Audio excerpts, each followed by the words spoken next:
施月球采样任务，我们想主要是两个目的，一个是科学的目的，我们可以通过绕月探测、落月探测来进行采样，但是呢，获得样品对它进行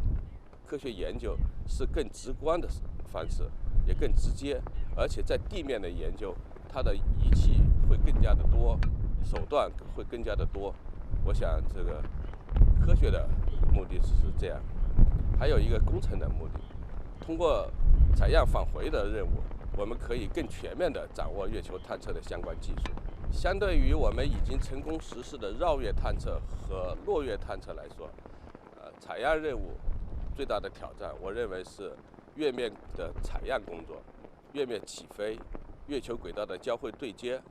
以及高速载入地球这几个环节，是我们所关心的最大的挑战。